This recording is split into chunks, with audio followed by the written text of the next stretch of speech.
SuperTalk Mississippi media production. Middays with Gerard Gibert is on the air. Middays with Gerard Gibert is powered by C Spire. Power your home or business with C Spire Fiber. To learn more, visit supertalk.fm/C Spire. C Spire Fiber powers SuperTalk Mississippi.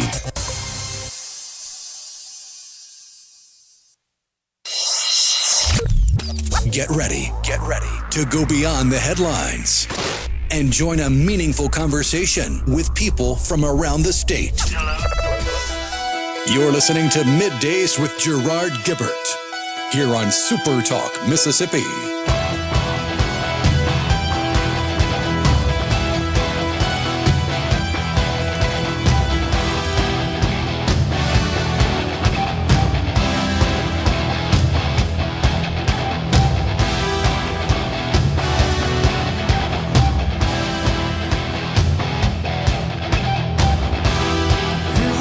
Good morning, everyone, and welcome to Middays, SuperTalk Mississippi. I'm your host, Gerard Gibert, along with Rhino in the Element Wealth Studio, guiding you through the middle of your day with facts, fodder, and fine music. Morning there, Rhino. Howdy. We're running out of days here in 2025. It's just hard for you to believe, it is for me at least, that next week them zany legislators are going to be down there gaveling in underneath the iconic Mississippi State Capitol Dome. Thankfully, not a whole heck of a lot happens the first few days. I mean, it's like gaveling for 10 minutes, isn't it? Maybe until they get going. Then they start drafting them bills and putting them up in there. Oh, my gosh. Hold on to your wallets, right? That's the deal. I don't expect this to be quite a chaotic session that the last couple have been, but I certainly could be wrong. We know that the Speaker of the House's top priority, he said it many times, is school choice. Universal school choice is the goal. He's looking at that as his top priority, and speaking of which, in the next segment, we've got Mississippi State Senator Josh Harkins. He, of course, represents a District 20, that's Rankin County, but also serves as the chair of the Senate Finance Cmte. In other words, he's the one that's got to make sure enough money's coming into the old state treasury to pay them bills. So, we shall see what the senator has to say about his priorities in the upcoming session. And don't forget, the One Big Beautiful Bill Act, also known as the Working Families Tax Relief Act, I think it kind of got rebranded. As you know, that was the big extension of the 2017 Trump tax cuts, plus some other provisions. Some of those provisions go into effect January 1 of this year. They're retroactive. Some next year. Some are permanent. Some expire. But one thing that you need to be aware of as a taxpayer, especially if you earn your wages through standard payroll processing, the deduction for the tax, or deduction for tips for tax purposes, the deduction for the premium part of overtime, and there's some parameters around the amounts, the thresholds there, and income eligibility as well. The child tax credit goes up to $2,200, 529 savings accounts for education, those get expanded. And then don't forget about the $1,000 Trump accounts for newborns. And by the way, that is retroactive to January 1 of 2025. So I did a little digging on these Trump accounts, thinking about all the babies that have been born in this country over the last year that would be eligible. So no surprise that the IRS has not yet codified the guidance. So here's the way it works. Whenever laws are passed by the Congress, signed into law by the president, that affect income taxes, The IRS then is handed off that law, receives that law, and has got to put in code how all that stuff works in our tax preparation and tax processing. So no surprise that you won't be able to open an account, and you do have to open it. It's not like the government knows you had the baby and they're going to send you $1,000. Doesn't work that way, folks. No surprise. You're going to have to open an account, essentially apply for it on the basis that you had a child within the time frame covered by the Trump accounts, these new Trump accounts. And that's, by the way, July 1, 2025. And I believe it's through 2028, December 31st, 2028. Any children born between January 1, 2025, December 31, 2028, receive this one-time $1,000 federal deposit. But you're going to have to fill a form out. No surprise there. Now, the IRS, by the way, Rhino, has already labeled and defined the form. It's Form 4547. Anytime I see that, I got to tell you, I'm a big MASH fan. All I can think about is when they're trying to get an incubator. Remember that in one of the MASH episodes? And one of those purchasing quartermaster bureaucrats comes down and tells them all the forms they got to fill out. 4223//strike.8, something like that. And that's got to be done in quadruplicate. One copy here. We just want an incubator here. That's what it reminds me of. That's how crazy, you know this, our tax code has become so convoluted. Well, it's Form 4547. By the way, that's yet to be released. They've just gone ahead and found a form number. It's not par for the course. Exactly. So we spent all this time figuring out what we're going to call it. We got no idea what it's going to say. That is correct. But here's the most important thing. You can't open these accounts, in which case you're going to have to fill out this form until July 4th, 2026. So, what are the odds that a lot of people won't remember to do this that had a child, say, January 1, 2025? That'd be 18 months removed from the birth of the newborn who qualifies for the $1,000 one-time federal deposit. You're going to have to fill a form out. And the IRS bureaucrats are going to have to approve it. And that's all they've said thus far. That's the total guidance that they've issued thus far is what I just told you.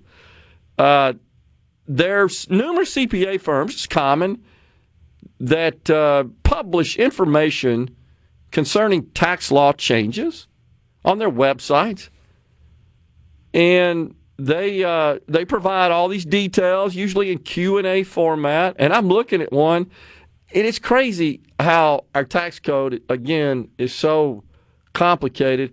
But this is like scrolling page after page of how to open a 2026 Trump account for your child. It's just scroll and scroll and scroll, and all these details. And, of course, they're recommending the CPA firm. You call us to help you out for that and pay a little fee to get that done. And that's probably not a bad idea, just to make sure that you fill out the form, complete it properly, and that you fully qualify and that you get the $1,000 that the government is dropping out of helicopters to newborn accounts. Now, as you know, you can't spend that money. It's not like cash in your bank. It is a $1,000 deposit. And there's some restrictions on how that money can be invested. I have no idea how in the world they're going to manage that and control that and ensure that that money is invested only in those sorts of target investments that qualify. I don't know. And then there's some other contributions can be made to these accounts as well by your employer. or just by individuals. Employers can contribute up to $2,500 for an employee or the employee's dependent under the age of 18. And the contribution does count toward the $5,000 annual limit. So $5,000 totally. And this is crazy, Ryan. This is just one of the provisions that is included. It's new that's included in this law that taxpayers are going to have to deal with. I want everybody to get all the benefits they can from this law, and that's why I'm talking about it. I know there are folks out there that this probably applies to. Just letting you know that July 4th of 2026, that's when you can act.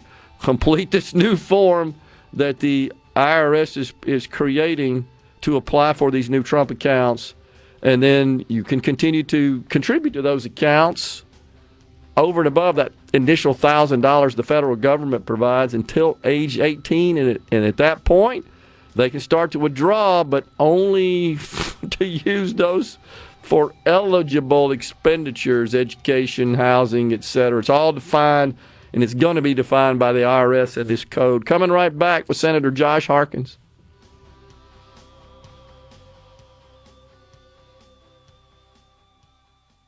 Is Congressman... This segment of Middays with Gerard Gibert is brought to you by Covington County Hospital in Collins, where your health matters. We're rolling. Middays with Gerard Gibert. What? This is so Awesome. On SuperTalk, Mississippi.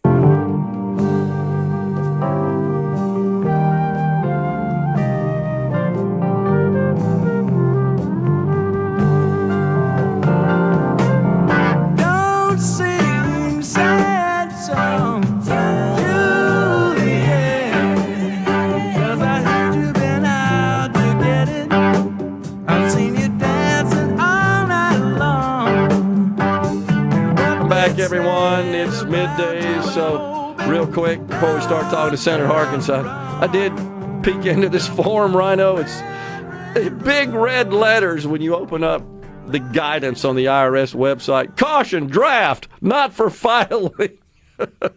So we got to wait until January 4th, 2026.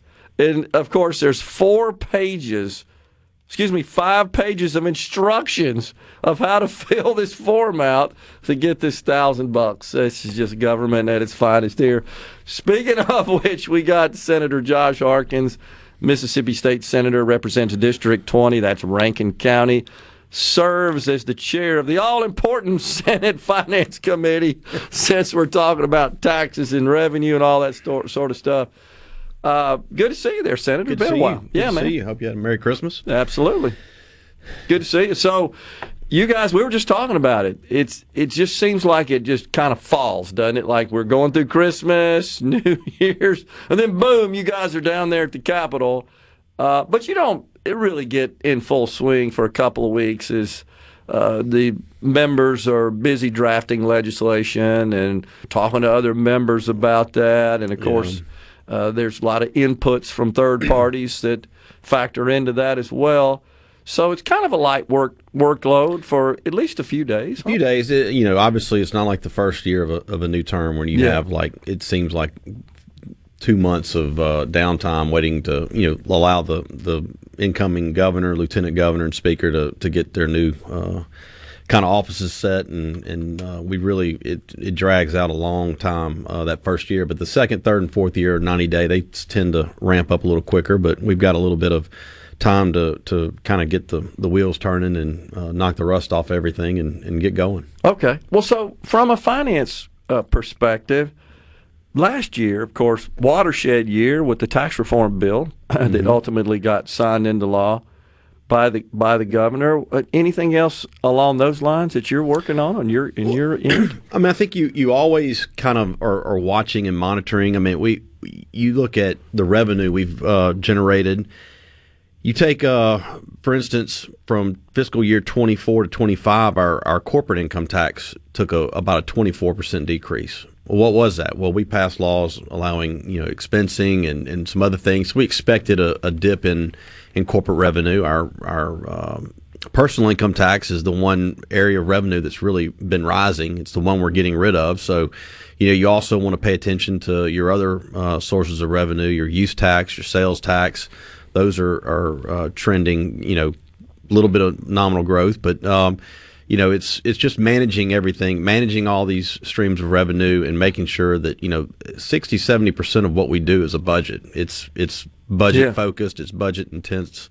And you're making sure that you're spending the money wisely. You're making sure that some of the things that you're doing are going back and monitoring the appropriations you've made in years past, and making sure that those things are being done efficiently. So it's you pass a law, and then you'll come back the next year and the year after passing laws to tweak the law you passed the year before, and so there's a lot of maintenance of effort on legislation that we do year in, year out, that just essentially just you're going with the times, you're going with the economy, and it's just being diligent and making sure that you're not overextending yourself. Because the one thing that I really am pleased with the way that we've in the past 6 years that I've been finance chair is the efficiency, maybe a better word would just be the resourcefulness that we've done with revenues and paying off debt, and trying to limit how much money we borrowed. We paid off, we'll pay off close to $2 billion here by the end of this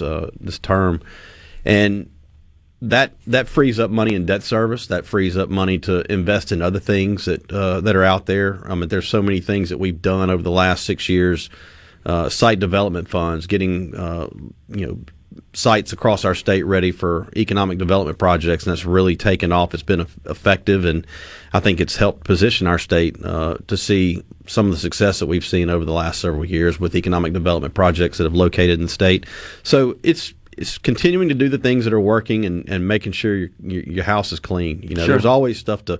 We're a legislature that meets 3 months out of the year. We don't sit up here, 40 hours a week, monitoring everything, but we try to make sure that we're maintaining all our agencies, and we're doing the things that we should be doing, that our citizens send us to Jackson to do, and it's a never-ending process.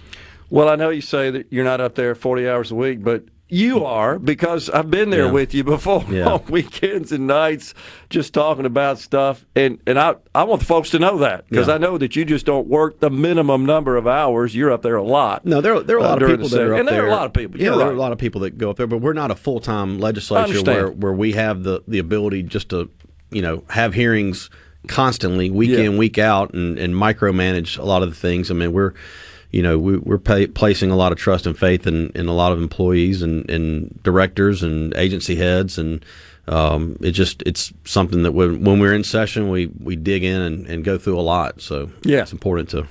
So let's kind of remind the folks of what we've done with respect to tax reform in the state. In 2022, we passed legislation that eliminated the 4% bracket, leaving us with only really a flat tax of 5% of all taxable income over $10,000, and that's being reduced over 3 years down to 4%. We're in the middle of that right now. We'll move from 4.4 to 4% for this upcoming year. So that's right. And that's about a $155 million estimated hit to the general fund. Okay. And then after that, based on legislation that passed in this past 2025 session, we take that down to 3% over 4 years. Correct. And then after that, given that we've got certain tests that are met, we start reducing that even further up to as much as 0.3%, and that happens over a 10-year period, which would fully eliminate the income tax. Or however long it takes. It's based right. on excess revenues. Right. Assuming that every year the test is satisfied and the maximum amount of reduction could be applied and implemented. So that's what's in place right now. So I just got to ask you, are you concerned that we may have a revenue budgetary problem as we see these provisions kick in, and how it might affect personal income tax revenue? Well, concerned. You're concerned that you have a job and you get a paycheck every month. You're concerned that you can pay your mortgage, pay your bills, and do all the things you need to do, just like every family across the state does. I think my concern is just that we we want to be prudent, but we want to also give the taxpayers back their money. Sure. But we need to understand that. But there's still expectations of what government services are supposed to be out there. Obviously, you're married like I am. I don't agree with my wife 100% of the time, but everybody has a different perspective on what level of service they want from their government. But there are standard services that we provide that people have expectations. So you need to provide those. In the past 6 years, we've really seen a focus and an emphasis on mental health, on child protective services. I mean, that is an appropriation that has continued to grow because there's so much of a need there, and there's so many issues as it relates around those topics. Corrections is another one. I mean, look at what we've done with corrections over the last 6 years. So you have things, you have priorities. We always are, we've got education issues, whether it's K-12, community colleges, our institutions of higher learning. We've got roads and bridges. We have all these things that are going to be there every year. Our pension, all these things. So you do worry in the sense that you hope the economy keeps chugging along, staying strong, and that we'll have the returns. Now, if you look at it on paper, the one concern you have is it is the one area that's growing in the state is the personal income tax. So our other forms of revenue are, modest growth. The income tax has been the one that's grown the fastest, I think, over the last 5-10 years. So I mean, it's just one of those things that you got to be mindful of it, and you have to be just diligent and watch what you're doing, and not. I mean, the other part of the other side of the coin on tax cuts is spending. You have to monitor your spending. You have to be diligent and not go wild with what you're spending your revenues on. So I mean, it's a double-edged sword.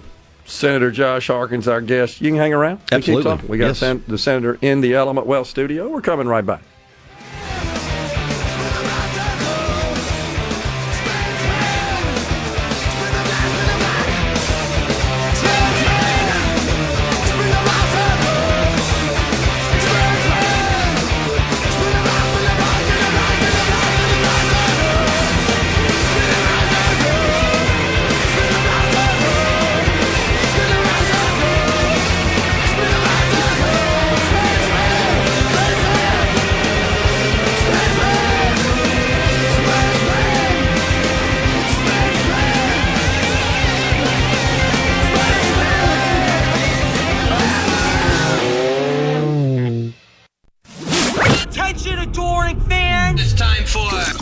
Middays with Gerard Gibert on SuperTalk, Mississippi.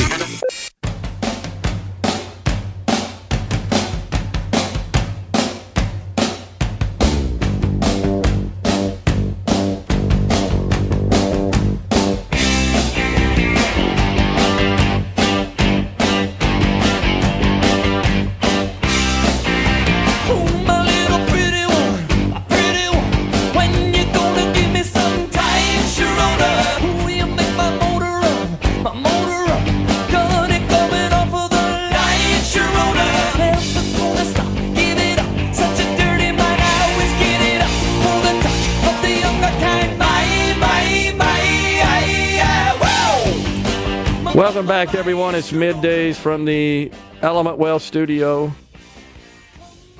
So one of the things I want to touch on real quick that may not be totally understood. We got Senator Josh Harkins who chairs the Senate Finance Committee. He's the tax man over there in the Senate. Provider taxes for Medicaid to help cover the cost of Medicaid.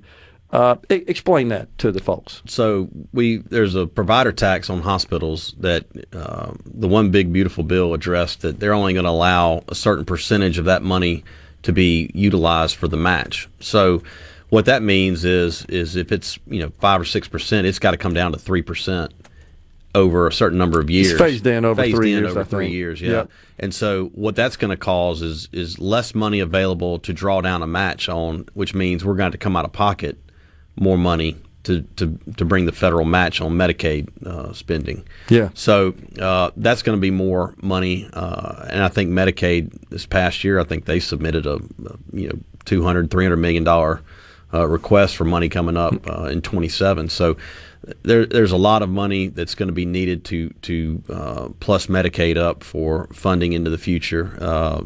That's bringing down putting more of the onus on the states collectively, and obviously you knew Washington was going to do something to try to stem the tide of all the money that they're spending on programs, and this is one of them.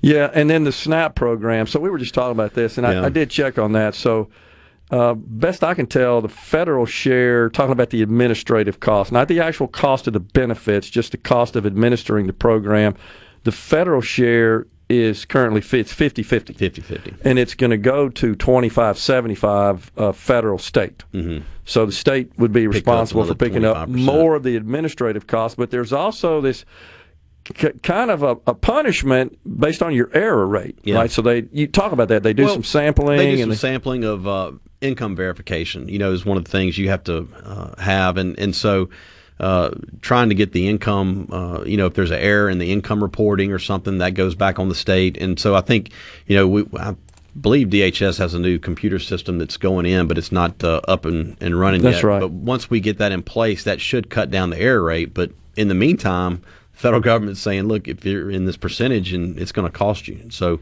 it's one of the things that we've got to work on getting that down and getting in line. But the program is, there's a couple 100,000 people, 340,000 participants on it, and the average benefit's around $290, $298. So it's a month, right? A month. It adds up, and so we need to make sure that we're operating within the guidelines and not be penalized on that. Yeah, there's a schedule that is included in the One Big Beautiful Bill Act of the error rate. I think it's under 6%, no additional cost to the state. 6 to 8% is you have to pick up 5% of the benefits. Mm-hmm. Of the total benefits, right. So that's historically states have never had to pay for the actual benefits. They've just had to cover their matching portion of administration. But the federal government's saying here, hey, if your error rate's high, you're going to have to pay for some of those benefits. Yeah. And I think, you look at what's going on in Minnesota right now.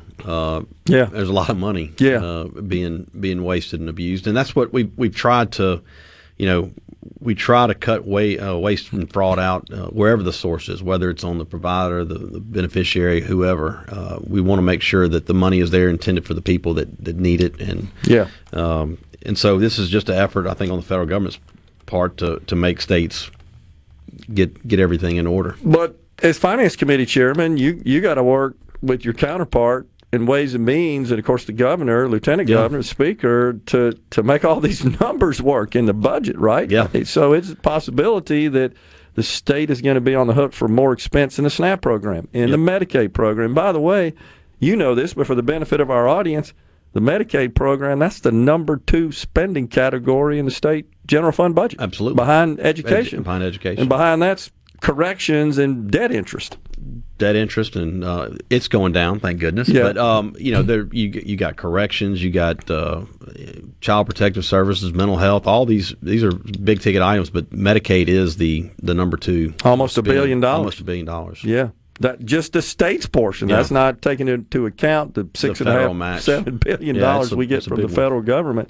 So these are all things you guys got to put it in the stew here when you're stirring the pot, right, to make it all work. It's this is the part that people don't see. That's when the appropriators are meeting late in the session in the wee hours of the morning, trying to put a budget together. This is when I say it's 60 to 70% of what we do as a budget. It is all session long. It starts first, second week with hearings and meetings and. You go through the session. Obviously, in March, we look at the revenues. You're out 2 to 3 months after we get out of session. You have 2 or 3 more months left in the fiscal year, but you hope that everything is working together. That the appropriators have the funds necessary to make the budget work and to fund our agencies and do the things that we need to do. There's a lot of asks that are out there, and unfortunately we can't do everything everybody wants. It's sure. I mean, you'd be shocked at the numbers that you see of requests for projects, for one thing. It's it just gets bigger and bigger every year. But you got to say no to a lot of things, and you want to help as many people as you can help. You want to do things that make our state better and put us in a position to economically thrive for citizens to have meaningful, well-paying jobs, and we want our kids to stay here. I've got 2 in college right now. I hope that when they get out, they have opportunities for careers that leave them in Mississippi. I think that's what every parent wants. But sure. That's what we work to do. And Yeah. it is a tough blend to get all those things to work out at the end. And sometimes it doesn't. You've seen it. It's sometimes these things get contentious, but we have to stick it out and work together and get something done. So do you see a path, Senator, what we spent last year? We budgeted $7 billion. We took in, 7.5 or so? 7.5, So we've enjoyed really nice surpluses the last 4 or 5 years. Uncustomary surpluses from prior to COVID. I think COVID just totally upended everything, but the excesses we have experienced, I feel like we've put them to good use. We've invested a lot of money in infrastructure across our state, whether it's water, sewer, stormwater, roads, bridges, whether it's through site development, all these things. I mean, we've invested in the state of Mississippi, and I think you can look at the governor's continuing announcements of economic development projects, expansions of existing businesses. All those things are, I think, proof that we're making good decisions and we're doing good things.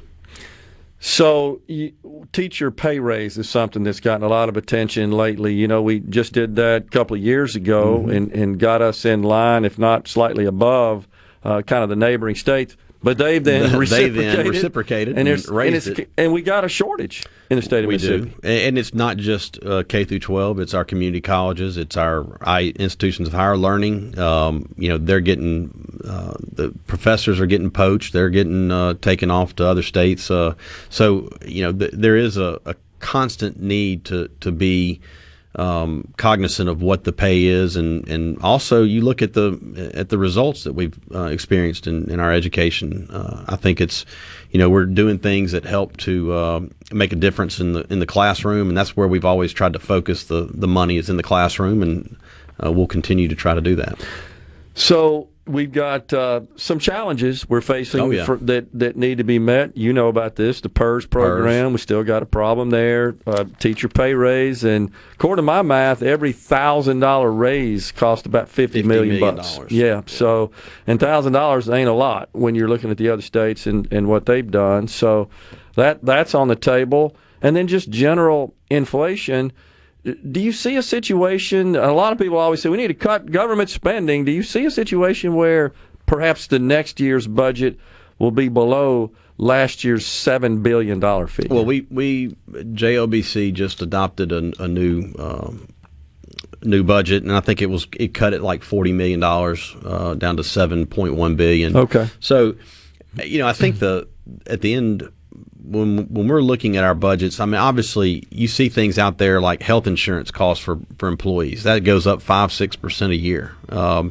You've got the constant need for teacher pay and to get our teachers up to averages that help to incentivize other teachers to come into the profession. Young men and women that want to educate our children.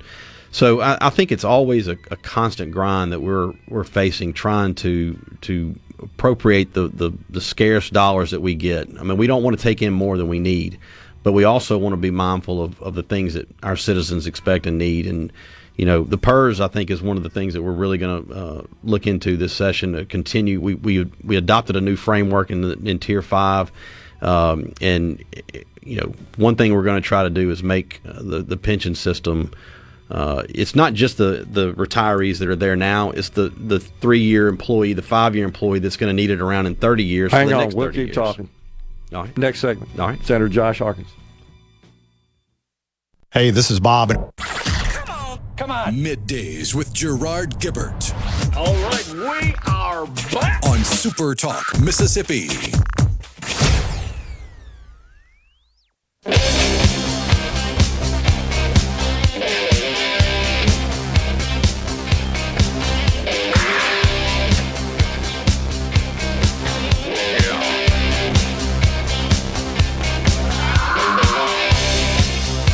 We're back with you in the Element Well studio with Senator Josh Harkins, chairs the Senate Finance Committee. So one of the things that you and I talked offline a little bit about this that's getting a lot of attention really across the country is the subject of property taxes. And property taxes in Mississippi actually are relatively low relative to the rest of the country. Yes. They are certainly much lower than Texas, which doesn't have an income tax, or Florida, which doesn't have an income tax, but their property taxes are, and the state receives a portion of it. That's right. It doesn't just stay local like it does in Mississippi, and they also have much higher sales taxes. But that's getting some traction, and some folks are talking about maybe taking some action on that to increase homestead exemption, just reduce the millage, et cetera. But Senator, counties, school districts, counties, cities rely on this revenue. Yeah. In some cases, in the counties, it's the only source of revenue. It's the only source of revenue they have. Is there some plan that you could see where the state could somehow backfill and cover that? How are you going to do that when you got PERS and teacher pay raises and the elimination of the income tax? I think all that's converging. The part that I think, there's a lot of ideas floating around year in, year out. And I think at the end of it, it has the state holding the bag. They want the state to fund this idea. They want the state to make it whole. And I think you have to draw a line at somewhere. The state only has so much money. The state has obligations of its own, and you can't be everything to everybody. When you're looked at like your daddy Warbucks and you got just an endless supply of money that like you can go and do whatever you want. Like the states do to the federal government. Yeah. That's why we're $38 trillion in debt. And I think that's the part that you have to, regardless of whatever the issue is. It's like when we talked about the fifth tier, the one thing that the actuaries for PERS, they have two questions. It is how much is it going to cost and who's going to pay for it. There's no other question they're concerned about other than how much is the plan going to cost and who's going to pay for the plan. Who it's for doesn't matter. What class it makes no difference to them. They're looking at the financial soundness of it, and I think that's where we're trying to keep the focus, because when you lost sight of that, that's what got us into the position we're in now. Yeah. In the 90s, we were 91% funded in our pension system. And decisions were made that there wasn't proper funding for, and it's taken 20-something years, and look where we are. So I think that's the one thing that I want to make sure, whatever issue you're discussing, whether it's property taxes, we're making a decision that's going to impact cities and counties. Property taxes don't impact the state. You're looking at a fifth tier, that affects all state employees. And now everybody is in fifth tier. We're all in this together. And so we're trying to maintain a system for not only the employees or the people who are retired, the employees that are about to retire, but the new employees that plan to work 25, that may want to work 25, 30 years, 35 years in the state government, and then they need that system to be around for the next 30 years of their life. So it's not just the here and now. There's a lot of different interests that we have to consider.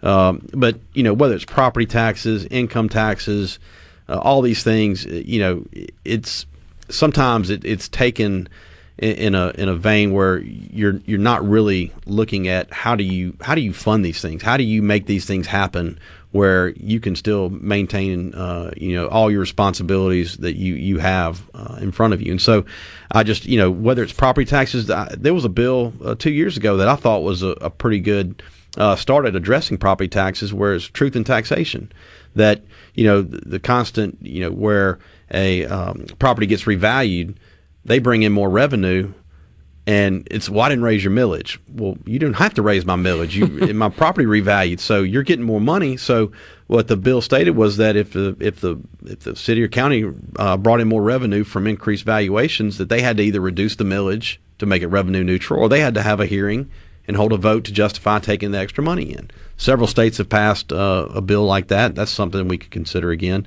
But yes, property taxes are the one thing I think that people are starting to shine a light on, and wanting to just have some transparency in it. And I think that's the one thing we've tried to do with everything we've been doing in the legislature. Sure. Whether it's PERS, they live stream and archive all the PERS meetings now. So you can go and watch it. If you can't drive up to Jackson and catch a meeting, if you're a concerned state employee, you can go online and watch it. watch it live or archive it and watch it at your convenience. Talking about the board. The right? board meeting, the board minutes. And so I think it helps to have that type of open transparency. It provides some accountability on what are you spending the money on. We do it in the Senate. We live stream all of our committee meetings, and it's just you let the sunshine in. Yeah. Would you be in favor of requiring all bills that get assigned to a committee to be put on the committee table for a vote, such that the committee chairman couldn't so-called pocket veto the bill?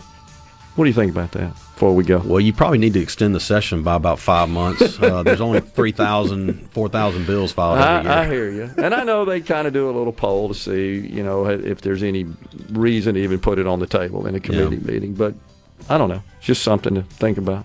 You're right.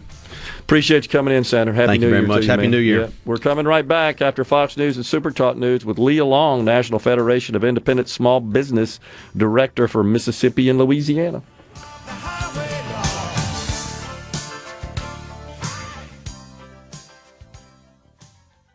Hour of Middays with Gerard Gibert is brought to you by the Mississippi Business Journal. Visit msbusinessjournal.com. Scott Coopwood, publisher and president.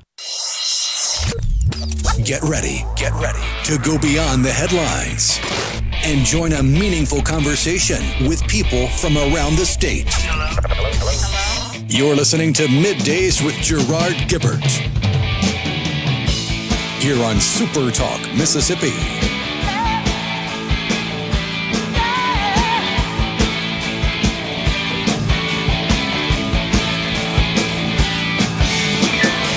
Welcome back, everyone. It's hour 2 of Middays from the Element Wealth Studio. So pleased you joined us today.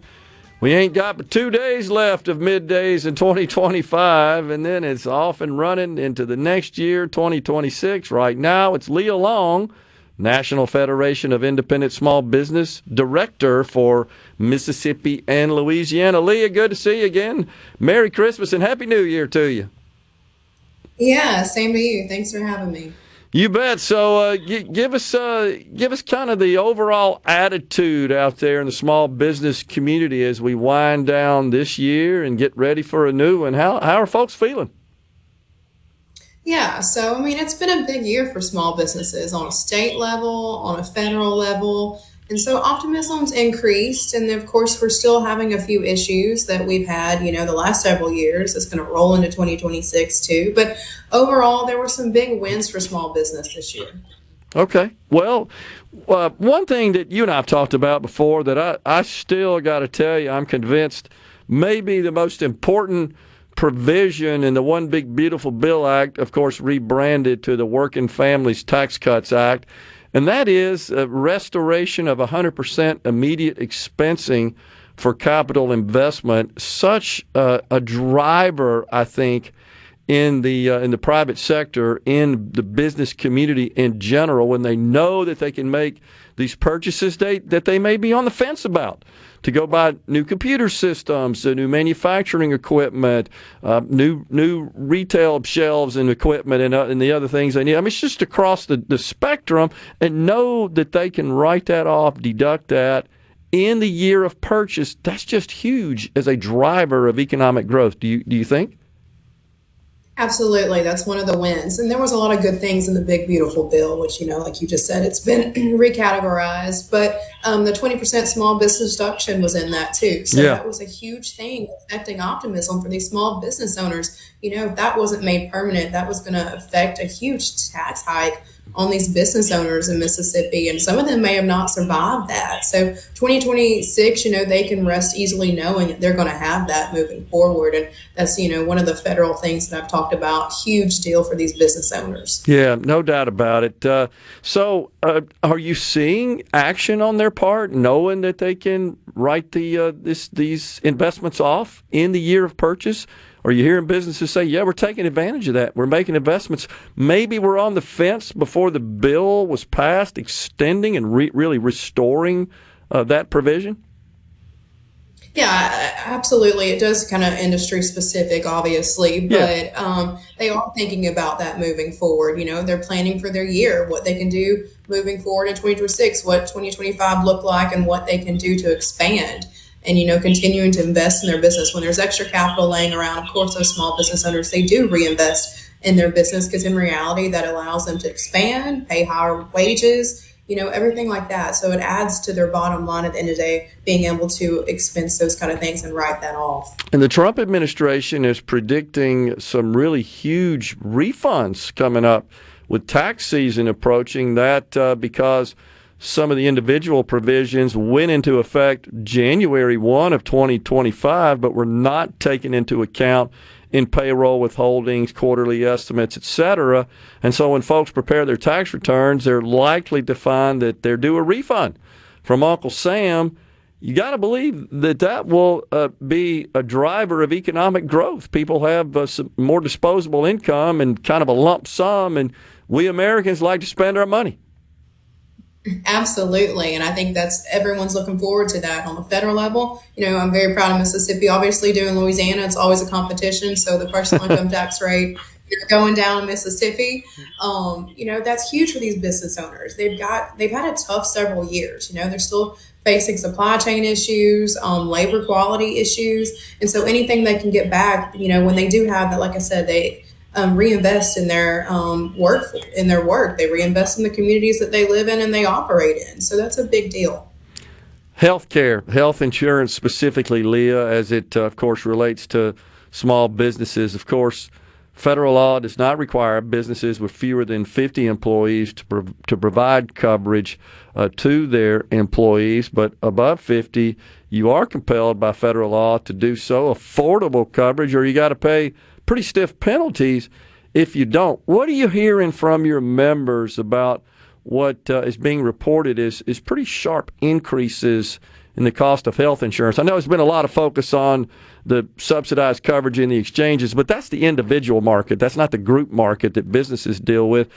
Premiums are rising there as well. How are they dealing with this?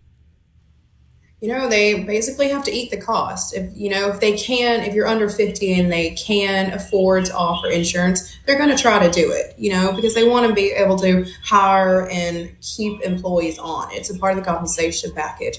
But the ones that are required, these health insurance premiums are outrageous. We've got to do something, on the federal level, state level, to help lower these costs, because it's cutting into their bottom line. Either they've got to eat that cost or they've got to pass it on to consumers somehow. And so it kind of goes back to everything they've been going through the last couple of years. Right, the cost of operating a business has went up.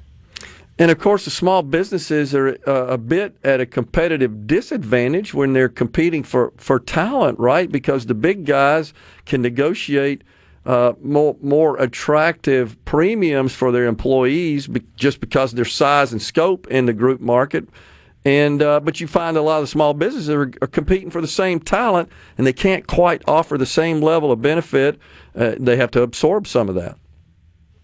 Absolutely, and that's a downfall. And there's so many pros and cons of owning your own small business, and one of those, when the operating costs go up, at the end of the day, it's like you have to decide what do you spend your money on, what do you do, and how do you keep your employees employed, because it does cost them their own capital hiring and training an employee. Some of them don't have HR firms. They don't have people in-house to do that. They're doing it themselves, and it's taking their own time to train and recruit those people. And whether they're searching on Indeed to find somebody, that's probably the owner sitting there doing that themselves. Yeah. Versus some HR team. And so it does cost, and be able to have that qualified employee that you want to compensate well enough is a big deal for these small business owners.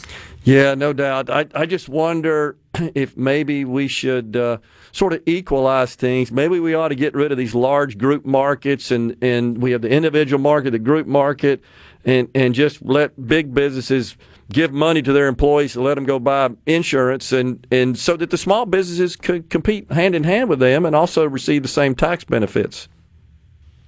Yeah, there absolutely needs to be more balance in the system. And ideally, these small businesses they're operating their business just kind of like a big business is. So there needs to be balanced, fair systems for both. As we are winding down the year, the small businesses that are somewhat seasonal, Leah, that produce a good bit of their revenue and profit during the Christmas season, what are they telling you about this 2025 Christmas? It was definitely a busy season. Of course, tough year, supply chain issues, they were affected that. And so I think I was even on SuperTalk promoting Small Business Saturday. Yep. And, make sure that during the holiday season that you support these business owners because it carries them through the end of the year and kind of sets their mood for 2026. But so far, everyone's reported really good numbers that people are out shopping. I think that's a good thing, too, because they needed that. Employees, human talent, still a continual problem, right? Absolutely. And so I'm hopeful that we're a week away from legislative session in Mississippi, that we focus a lot on workforce development. I think Governor Reeves has committed to that.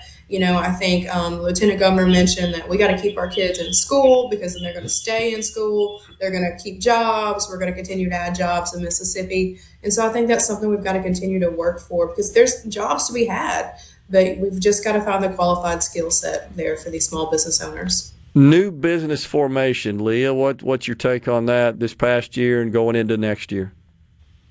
I always make the joke. I don't have kids though, but I make the joke that there's never a right time to have kids. People tell me that all the time. So I always equivalate that to small business and opening a business. There's never a perfect economic time for a new business or to expand your business. But as a small business owner, you have a passion for doing that. That's why you decided to go run your own business. Sure. So there's a lot of resources out there. There's a lot of things that, you can take into account. And, right now with the new tax stuff coming down, hopefully Mississippi can continue to make it more business friendly. Now is a good time, take the leap of faith and do it. Yeah. And I think the Trump administration has been busy really with a hacksaw on the regulatory environment, trying to make it a little easier, a little simpler, a little less expensive to start up and operate a business. Absolutely. We always say small business is the backbone of the economy. We need more of them. We need them to continue to expand too. Amen. Leah Long, Director for Mississippi and Louisiana for the National Federation of Independent Small Business, has been our guest. Happy New Year to you, Leah. Thanks for coming on. Yes, thank you. We're stepping aside for a break, coming right back in the Element Well studio.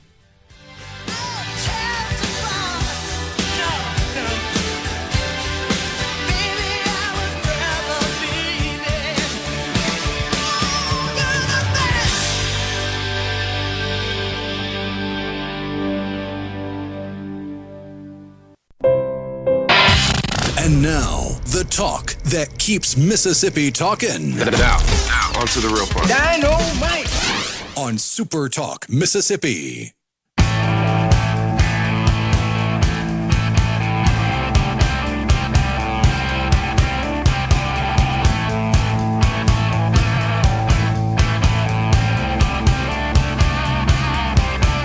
There is a lake between the sun and moon, not too many know about.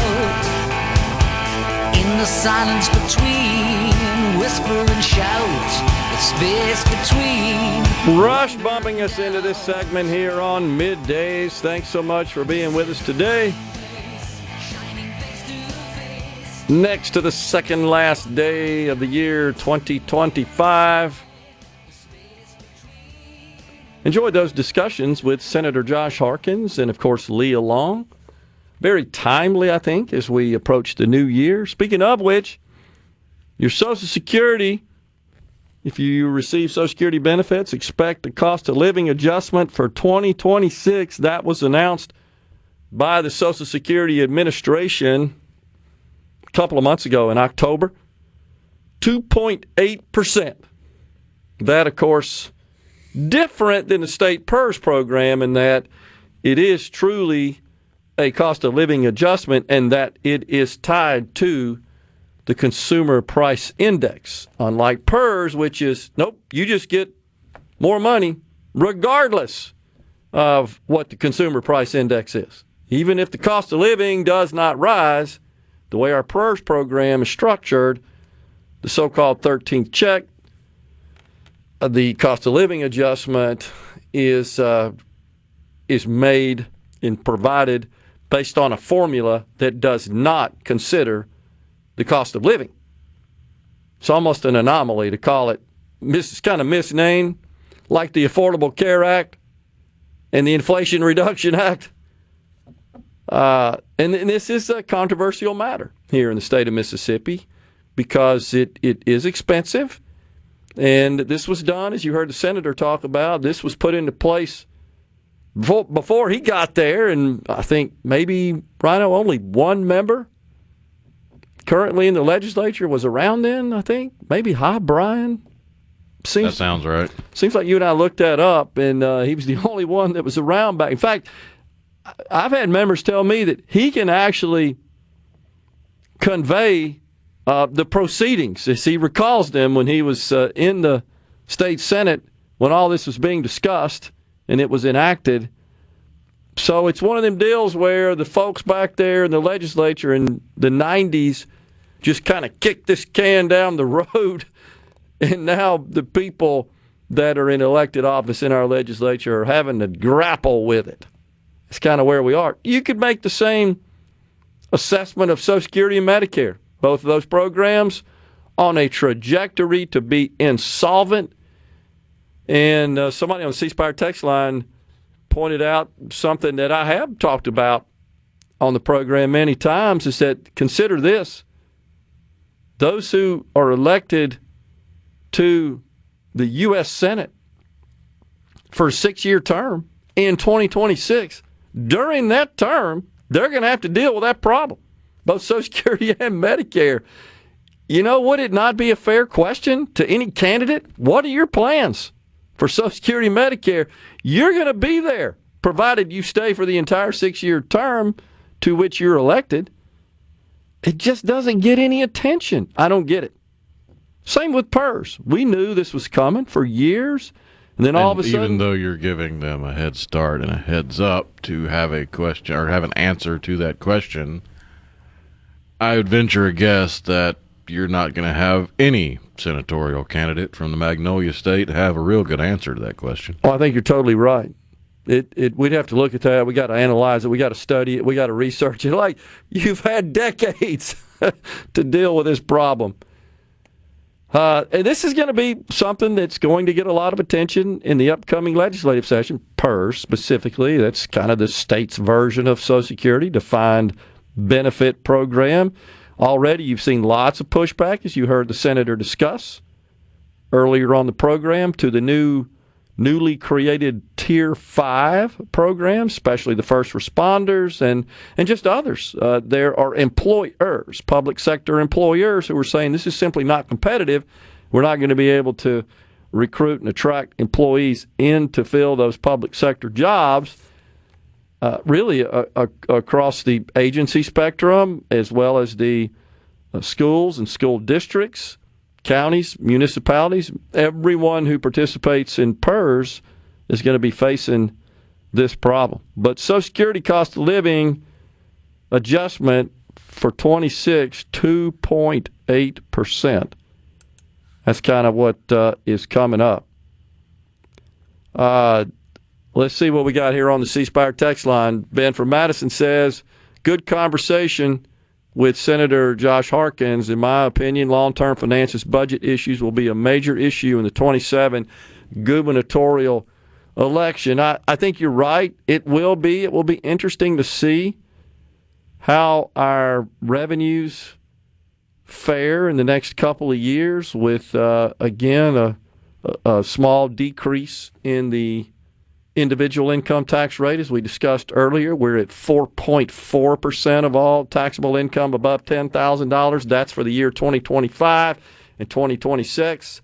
That rate falls to 4%.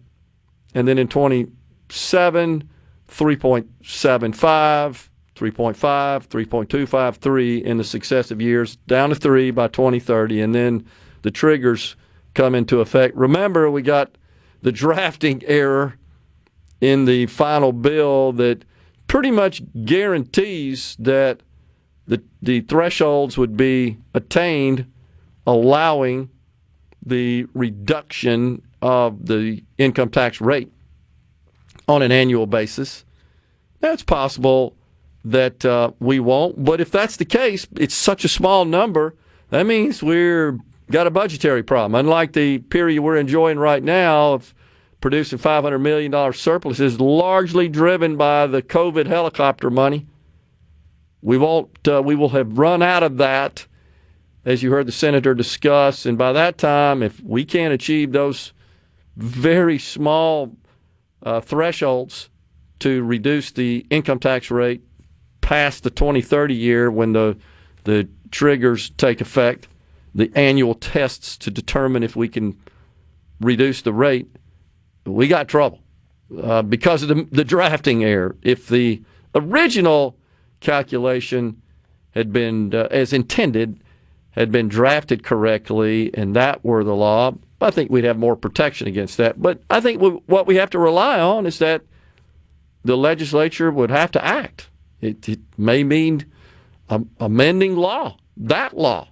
And that's what you heard the senator say, that, they're constantly having to consider the reality of change, just like you do in your household budget. I think that was a reasonable analogy. There's no doubt you have to make adjustments in your household budget just based on how things change, both on the income side and the expense side. Same is true with running the state government.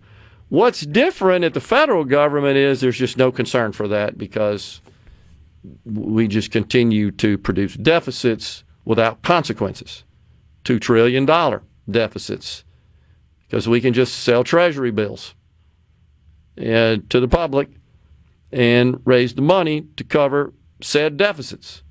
Although the auction didn't go real well last week, you seeing investors get a little sensitive about the federal government's financial condition, and all that really means is that they demand higher yields, which cost the taxpayers more money in the form of interest. Well, they also have a couple variables that completely mess up all of their calculations, one of which being the price of silver is way above the price of a barrel of an oil. Yeah, it sure is. That's an exceedingly unusual happenstance. Really weird deal. Yes, totally agree. And that's something to pay attention to. But certainly the optimism is high, and the president is making speeches across the country about the state of the economy, and he always delivers it in a very optimistic tone about investments in the country. We did have solid GDP growth. There's no doubt about that.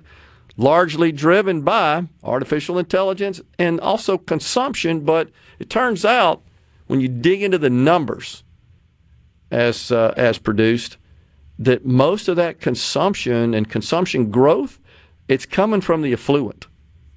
The affluent are doing well in the stock market.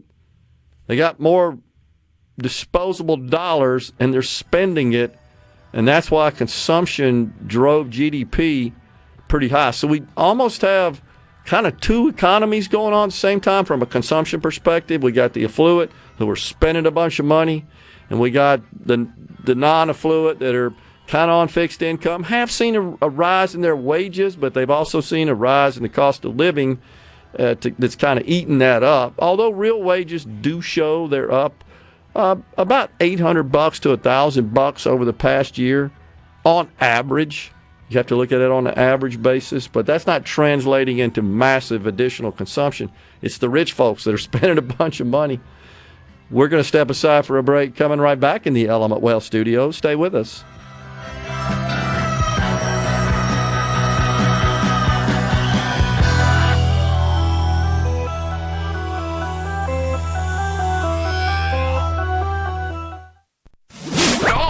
Middays with Gerard Gibert. It is on. On SuperTalk, Mississippi.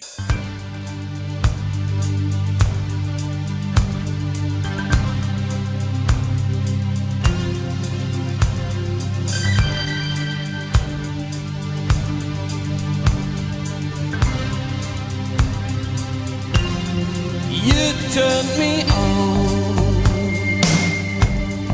You lit me up like the sweetest cup I share with you. You lift me up. Don't you ever stop. I'm here with you. Now it's all or nothing, 'cause we say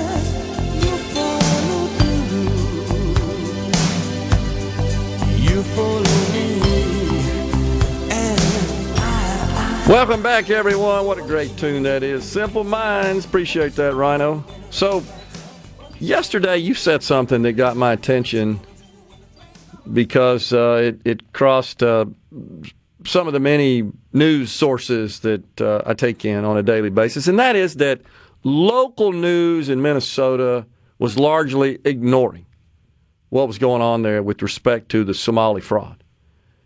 And it also turns out that on MS Now, which of course is a national news outlet, they're claiming, their journalists, boy, I use that with the tongue firmly planted in the cheek and a little wink and fingers crossed behind my back, they're saying that this Somali fraud is, quote, made up by the president and only a focus because the government is being weaponized.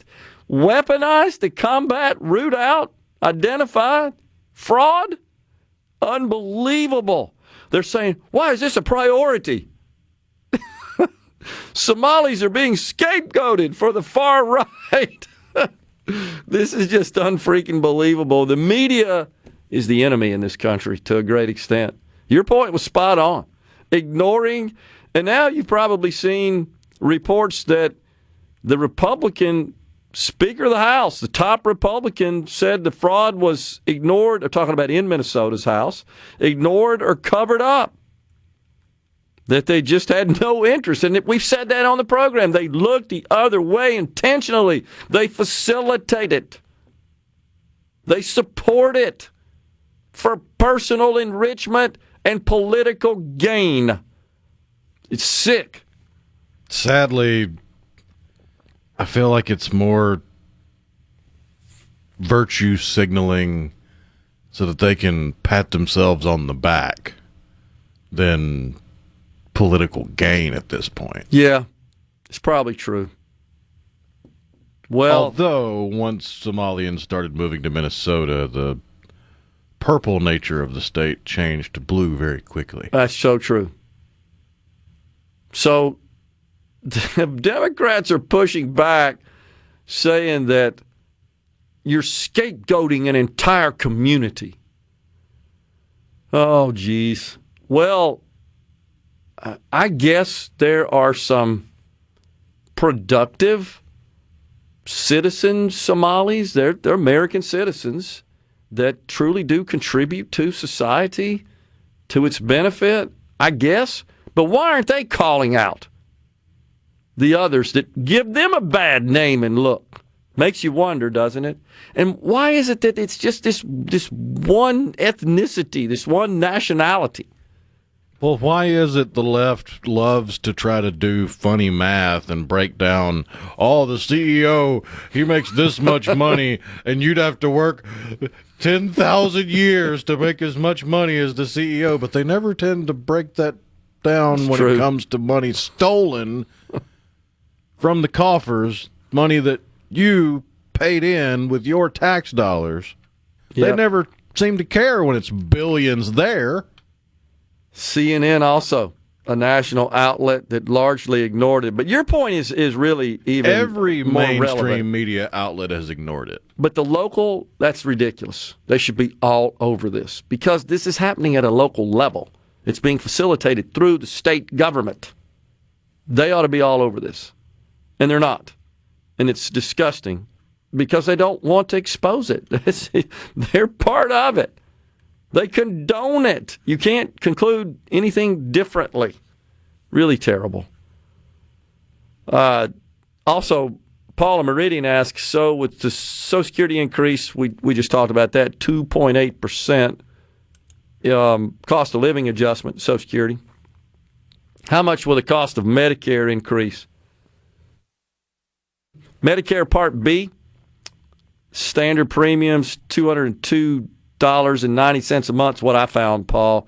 That's up from $185, so about $17, $18. And then the deductible is going from $257 to $283, so $26 additional annual deductible. Not a big thing. The inpatient deductible going from $1,736 to 1736 from 1676. So what, $60 there?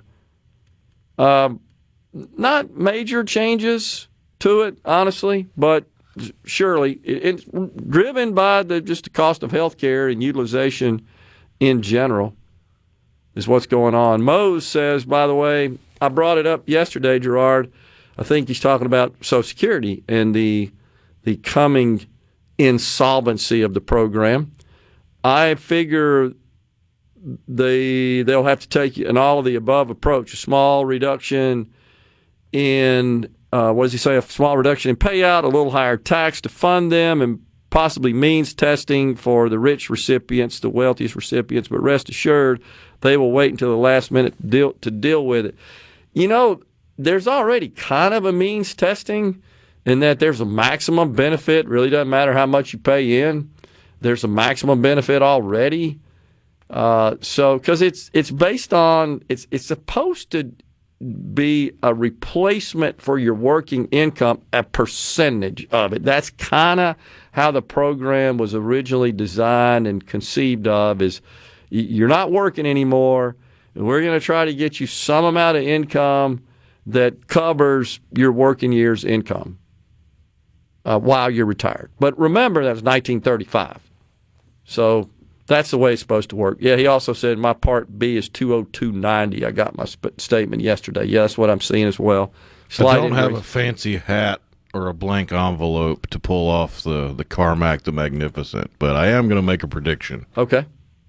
Here on Tuesday, December 30th, in the year of our Lord 2025, even though senators elected in the next election will have to deal with Social Security and Medicare, yep, by the end of their term, my Carmack the Magnificent prediction is they're going to put a stopgap in place, just like you had the bridge for the farmers. Yep. And kick it to the next election cycle. Well, that would be selling more treasury bills to raise money is about the only thing I could come up with. I mean, unless they monkey with the benefits, right? So if it's just we got to come up with more money to cover it because the trust fund's been depleted, that's what's going to happen. That's where we're headed. You don't think they'll just say, hey, here's money out of thin air. Yeah, I do. Into the fund. Yeah, but what I'm saying is that essentially is facilitated by the same way we cover deficits, because now we're extending the deficit to a deficit in Social Security and Medicare.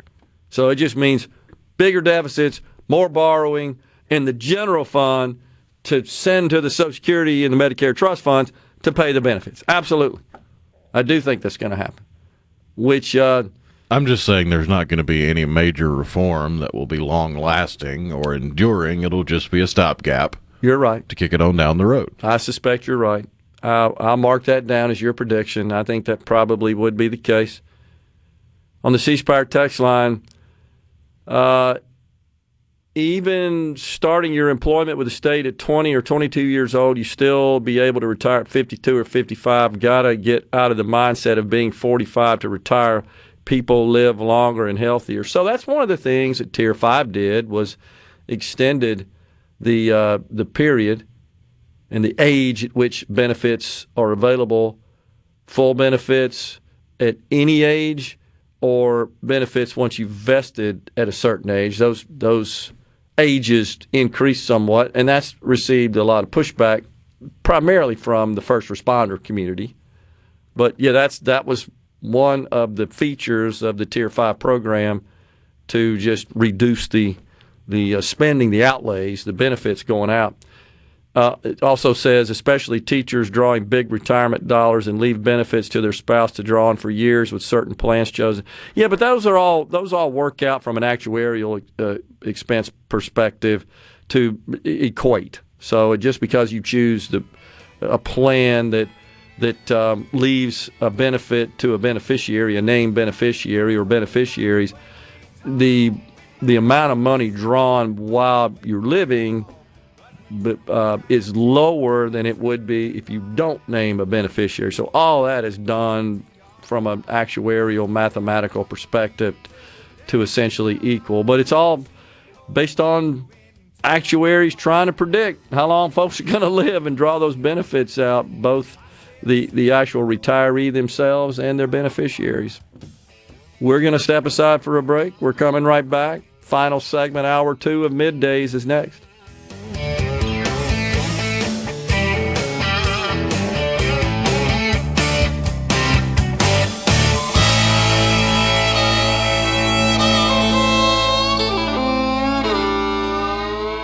That's country. Polyumpa, Mississippi. You know what that means. Middays with Gerard Gibert. We'll do it live. On SuperTalk, Mississippi. Come on, California.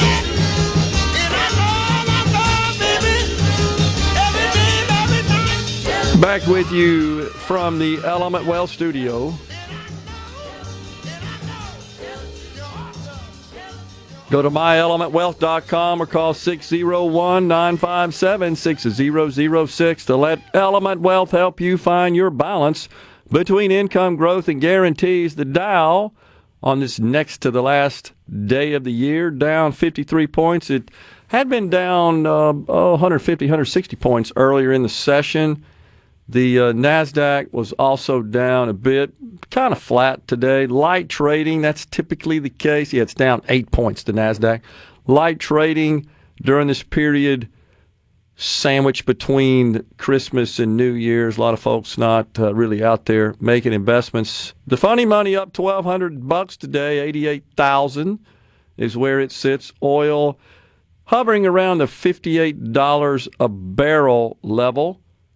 At last check, also the S&P down. But man, I'm hearing economists and investment analysts predicting. That's why you got buyers and sellers going into next year. They're just coming up with these crazy high numbers and crazy low numbers. Again, that's what makes the markets so intriguing, so interesting, and really powers our economy. Buyers and sellers. Greg, and they'll soon be able to do so pretty much anytime, day or night. Around the clock. It's coming. Seems no like doubt. most of the major markets have filed at least exploratory briefs on it. They have. And that's going to be something, man. Greg and Newt says no one will go down talking about all this fraud. They're all in on it, and they're afraid if one goes down, that will spill the beans on everyone. You and I would have been arrested. I hope you're wrong, Greg. I hear you, man. I do, and I know that's a source of frustration for Americans, I being one of them. I hope Republicans, when they get back to Washington, since a lot of this is federal money, I hope they take some action. I mean, the DOJ, the FBI already involved, but people need to go to jail. When people go to jail, I think the situation will change. I definitely do. It is crazy talking about the mainstream media, the local media, largely ignoring this whole ordeal, that it's a 23-year-old YouTuber that blows the stack here. That's incredible. Once again, the power of technology. And those data centers, dang it, he produced a YouTube video that the whole world is seeing now. What are the number of views now? Some insane number. Yeah, it was like half the total number of Twitter users on a daily basis saw the video.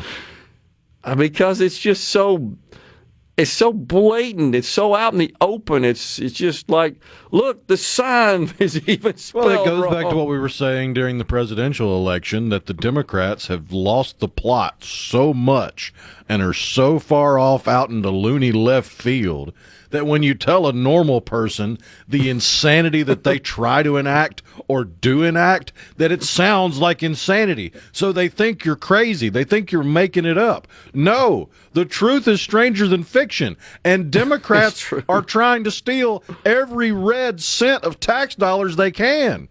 For personal political gain. And to some extent enrichment. I wouldn't be surprised to see that there are some Democrats that are on the payroll here of this money that's being laundered through the Medicaid program. I got to tell you, I started reading about the various aspects of the Medicaid program that are being defrauded here. I had no idea we had that many different little nuanced, little crazy programs in Medicaid. You think it's just insurance for poor people, health insurance for poor people. Like, my gosh, who dreamed all this up? No wonder. Nobody could keep up with all that.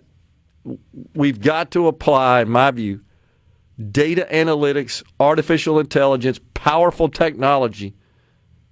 There's got to be a will to deploy it, and then to apply it, and then to act upon it. That's the only way we're going to get control of this. Yeah, because you're not going to stop politicians from giving their loved ones and friends of family and connected individuals backdoor access to benefits. Totally agree. That's human nature. We'd have to completely change the way politics are politics, and that's obviously there's not an appetite for that in society.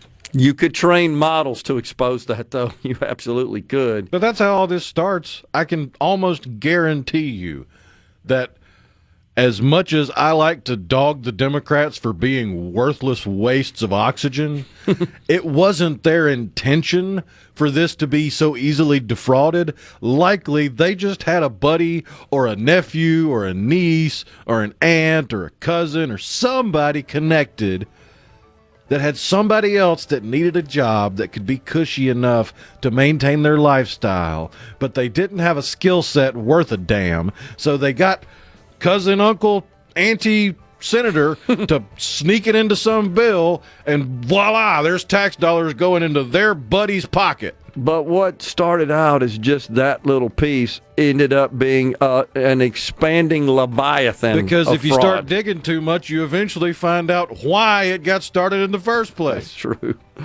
It's Fox News, SuperTalk News coming up next in the afternoon portion of Middays. We're coming right back.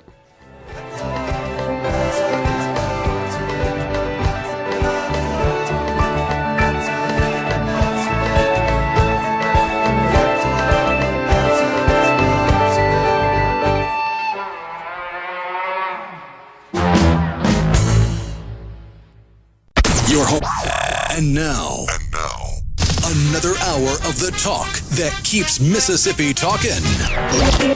Middays with Gerard Gibert. Begin your transition now. Now on Super Talk, Mississippi.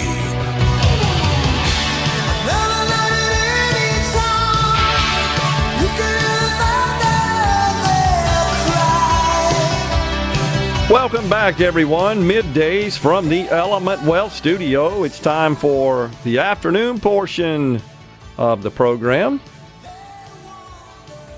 Well, we got 4 hours remaining of Middays in 2025, and then we'll flip the calendar over to 2026. We'll be off on playing the best of, right? On New Year's Day, I'll be headed down to New Orleans to take in the Sugar Bowl and coming back that night so we can do the show on Friday. Looking forward to that. Should be good. I think we got Michael Borky going to join us tomorrow and tell us his thoughts about the big bowl game coming up. Mississippi State, too, in the Mayonnaise Bowl. That's coming up January 2nd, I think, is when they play. Yeah, at 7 o'clock. Yeah, should be a good one as well. So a feast of bowl games over the next couple of days, for sure, coming up with the big playoff games. And then I think you'll have the semifinals. One of those will be played at the Fiesta Bowl out there in Arizona, Glendale. And then you got one going to Miami. And then the national championship in Miami. So ought to be interesting for sure. We did have the highlight of the bowl season, though, already. What's that? The Pop-Tarts Bowl. Ah, that was a good one. But I'll have to tell you, my favorite bowl game of all, certainly based on the name of the game, is the Tax Slayer Bowl. That one always warms my heart. Yeah, go Tax Slayer. Slay them damn taxes. I'm all for that. Speaking of which, I got to pass this on. So I talked with a senator, and you and I talked a little bit yesterday about what seems to be a growing movement across the country to address property taxes. Now, I got to tell you, I'm seeing lots of memes out there that are just untrue. They're AI generated. One's got Kennedy and Rubio. Have you seen this? And they're holding a sign, "In property taxes." No, that's not real. And yeah, the president back in July said something about maybe ending property taxes, but he's also talked about ending the income tax using tariff revenue. But the reality is the president doesn't control taxes that are instituted and levied within a state, and that, in this case, property taxes, state and local level. But that's getting traction, and, people saying, yeah, do it tomorrow, that kind of stuff. That ain't going to happen. But I did want to pass this on. The state of Florida, the Governor Ron DeSantis does, in fact, have a campaign going where he is seeking to eliminate the property tax. But as always, Rhino, you got to dig into these things. It ain't exactly what you think. I know you're shocked at that a politician would go out there, yeah, we're ending the property taxes. Here's the truth. Only for homestead property. Now, in Mississippi, that's a big deal because almost all the property, residential property, receives a homestead exemption. Not in Florida. Guess what? 15% of the second homes in this country are in Florida. No shock. It's a vacation mecca. There are a bunch of people that live in Florida that have two homes. Not to mention, I could name half a dozen people in my circles right now that have second homes in Florida. Why is that important? Because they don't receive homestead exemption. So here's what the governor's going to do. At least not legally. That's right. Not legally. It's got to be your primary residence. That's right. Seems like half of D.C.'s not obeying those laws. I would agree with you on that. We found that out in lots of mortgage tomfoolery, right, by elected officials. Here's what's going to happen. His plan is to eliminate the property taxes on your primary residence, which are eligible for homestead exemption. But all the second home, folks, it's going to double. That's what's going to happen. And then you're going to have a crash of the dang market when that happens. You're going to have property taxes that rival those in New Jersey and New York, where the property taxes are outrageous, Illinois. So there's always another side to that. It's not like you can just print money out of thin air. Oh, yeah, get rid of the property taxes. And all you counties and cities and school districts, you just have to do without. No, that's not going to happen. They're going to levy much higher taxes on the second homes that are not eligible for homestead exemption.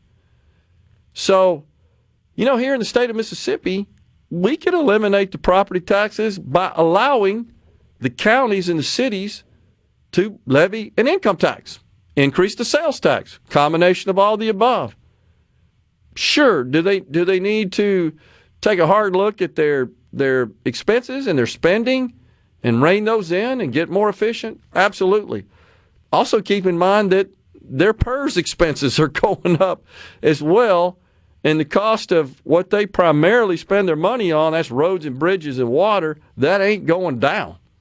That's going up, as a matter of fact. So, yeah, I know it maybe sounds good to starve all these counties and cities and school districts, and, we've said many times on the program, we're for some district consolidation to save money in the school front, but that's going to be quickly offset by teacher pay raises. So it's not like you have this net savings. What you probably would end up with is a net increase. You could, especially if we hired the 6,000 teachers into those jobs, those teaching jobs that are currently vacant. That costs money as well, and that expense is borne by both the state and the local level. So. And I know there's a lot of people that say, look, I would qualify that, you get to a certain age, you just shouldn't have to pay property taxes anymore. Or you've seen people, you talked about it yesterday, they own their property free and clear. They don't have any debt attached to it. Therefore, they shouldn't have to pay property taxes. I don't really get the logic of that, honestly. And I know it's a dastardly tax because you feel like you're paying rent to the government for property that you own. And but it's also the original way we financed the federal government. That was the founders' vision. Yeah, the analogy I've seen used for trying to reform taxes and talking about property tax is to use property as the allegory. So, for example, say you've got a small home. Very foundational level is the foundation. then you got the frame, then you put the walls on it with all the infrastructure and everything. But really what you're looking at for this analogy is the foundation. If you have a problem with the foundation, it is a headache to fix. You got a couple options, but none of them are easy and none of them are cheap. When you look at the tax structure of the country, property taxes are that foundation. They're the oldest form of taxation. They've got the longest tenure in the law. So in order to reform that, in order to handle that, you got to jack the whole house up and get underneath it and mess everything up. It's going to be a headache if you try to do away with property taxes compared to almost any other tax that you could reform. That's absolutely true. And I'm seeing folks say, yeah, we could eliminate or reduce property taxes by increasing homestead exemptions, et cetera. And that wouldn't cost the counties, the districts, the cities a dime. Well, the only way that's going to happen is if the state fills that void financially and provides just some additional diversion of sales taxes or just sends money down to the states. It's kind of the way remember the reduction of the sales tax on groceries was handled. That also means that the cities that receive the diversion from that sales tax, that they are made whole by the state. And if that's the proposal, I just feel like we're getting out on a limb here because we got PERS, we got teacher pay raises, we got all this COVID money that's drying up, we got elimination of the income tax, we got Ben from Madison. I'll get to that in a minute. He points out that we've got a need to modernize, perhaps build new prisons. Those are expensive. We already have problems with our corrections. We got Medicaid expenses going up, SNAP expenses going up. It's just hard to see where we could do, any significant reduction. Sure. Is there waste in government? Absolutely. That needs to be addressed? Absolutely. And we should be all over that, hyper-focused on that. I'd like to see the legislature bring some private sector folks into that picture as well because, in the private sector, you either do that or you perish, honestly. You think about what's going on in Minnesota. You couldn't let something like that go on in a private business where money is just leaking to the tune of billions like that. You'd be bankrupt. This is why I believe we should run government more consistent with the business. You know the problem? There's no competition for government. They don't have any competition. So you don't have to worry about being efficient, and you're elected or you're in these cushy bureaucratic jobs that pretty much you can't get fired from. So not only is there no competition, they have a monopoly on force. Totally true. Monopoly on force. Great way to put it. Stepping aside, coming right back, we got more from the Element Wealth studio.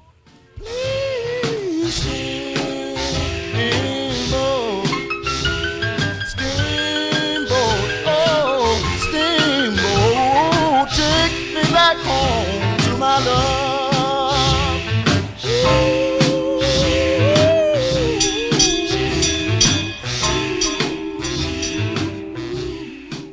For a flipping good time. Check it out. Let's do this. The talk that keeps Mississippi talking. Middays with Gerard Gibert. Let's get on with it. On SuperTalk, Mississippi.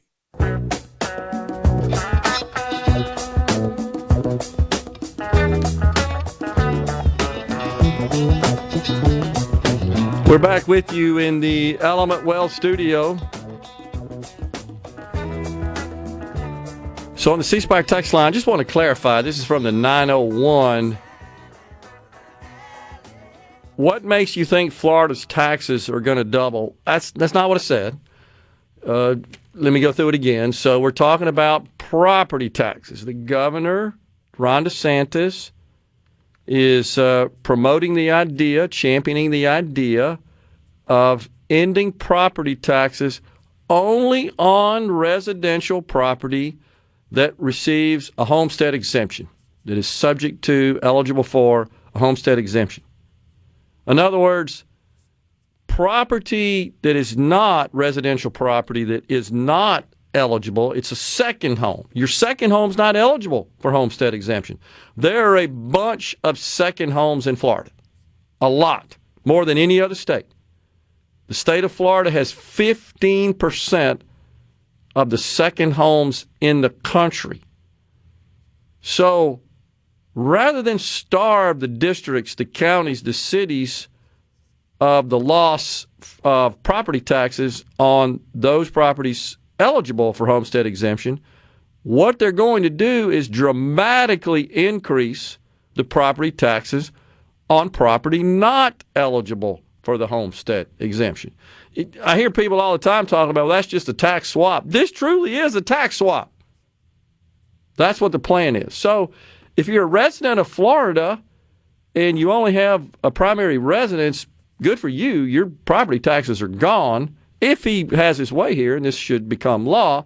But if you have a vacation home in Florida, and many Floridians have multiple homes in Florida, because there are a lot of wealthy people that have a primary residence and a vacation home in the state of Florida, both in the state of Florida. So their second home will see their taxes go up significantly to make up for the shortfall. So that's what's going on. Just wanted to pass that on. So on the C Spire text line, to lower taxes, cut fraud and waste. Also, teachers want to get paid for 12 months when they work only 8. So I'm asking this individual, first of all, the state has eliminated the income tax that's going to be phased in. And they, besides eliminating it through the latest bill that passed last year, income taxes have been reduced. We have very low income tax burden in this state relative to the other states. So I've asked, should we cut teacher pay? Not cut, but pay accordingly for weeks worked annually. Well, that's a pay cut. That would be a pay cut. We wouldn't have any teachers.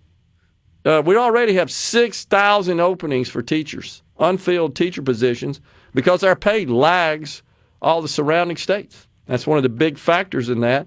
And I think our legislature is going to address that. Teacher pay raises are expensive.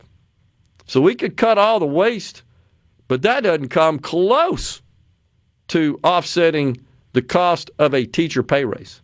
A simple $1,000 a year teacher pay raise is $50 million, and we would still lag the neighboring states. And I think we're still going to see attrition in the teacher ranks in the state of Mississippi because of that. So, and it's also disingenuous to say that the teachers don't work for 3 months or more of the year. I can tell you that my daughter was a teacher for 9 years. That is simply untrue. They do work when school is not in session, and there are many districts in the state now that go to school year-round. They do take off in between the sessions, but that's a little bit of a misrepresentation. But it's also fairly low pay, honestly. Teachers in the state of Mississippi, their average pay comes in just about where our median household income is. So they're right in the middle of wages in the state, which is the lowest in the country. How about eliminating the state income tax for teachers? Well, sure. All of these are possibilities, but just keep in mind that that's just a loss of revenue, and then you'd have to go figure out how to make up for that. So it'd be almost impossible to – and by the way, the state income tax, given the average pay for a teacher – not that much money, honestly, when you know, Rhino, once we did all the tax reforms, and especially reducing down now to a flat 4% of all taxable income over $10,000, and by the time you throw in the standard deduction, the personal exemption, you don't really have a lot as a teacher because their pay's low of taxable income. You put 3% on top of that, that's not a lot of money at the end of the day. But sure, that's an idea that could possibly be pursued, but once again, you're trying to make all the numbers work because, okay, you want a pay increase, but you also want to eliminate the taxes. It's 6 one, half dozen the other, as the saying goes. It's just blending all that together to make a workable budget, especially when you consider that we're already reducing the income tax already happening. And we also reduced sales taxes on groceries. So we could eliminate the income tax tomorrow with the bill that was brought up in 2022 if we increased sales taxes to be on the same par with the neighboring states. We're still have a sales tax, which is a good thing, below the neighboring states, but we could, those states that don't have an income tax, like Florida, like Tennessee, like Texas, all have higher sales taxes, all have higher property taxes than we do. The government's going to get their money from somewhere. Just pick your poison. Let's see, Paula Meridian, I'm not worried about a person's second home. Now, what will that do to business properties? Well, it is a problem, Paul, though. I know you're not worried about it because you may not think about the number of people in Florida that have second homes, but I can assure you there would be a glut of properties for sale if this thing comes through that would honestly have a deleterious impact on everybody's property if folks start selling their vacation homes. And if they do so, that means they're not going to visit as much. That means they're not going to spend as much money, and then that has effect on small businesses. I mean, you could just go down all the trickle down, all the cascading effect of that.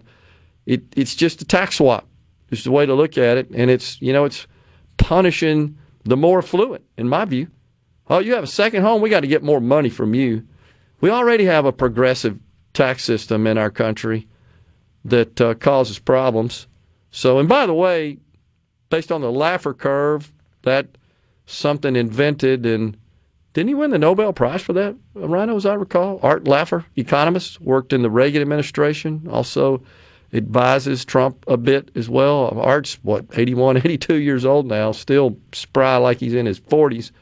No Nobel. Okay. He was, of course, recognized for his work there, but maybe it was nominated for that prize. But nonetheless, it basically says that there's a sweet spot of where tax rates and tax revenues are kind of optimized. I actually did the research on this just to kind of see how that's played out at the federal level. It turns out like over the last 60, 70 years that our revenue of taxes to the U.S. Treasury is like level at 17% of GDP. It doesn't matter if it's the 90% top marginal bracket of the 50s or the 28% that Ronald Reagan passed in 1986. It's 17% of GDP. And that's what Laffer observed and said, there's a sweet spot here. You can raise the tax rates like the Democrats want to do. That doesn't guarantee more revenue. In fact, quite the opposite. And you can lower them so much that you do start to cut into the revenue. So there's an optimum structure there. It's kind of the point.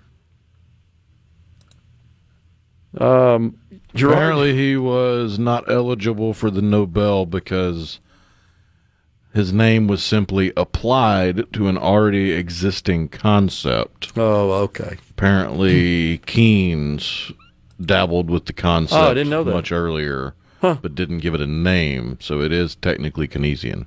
Yeah. Interesting. I didn't know that.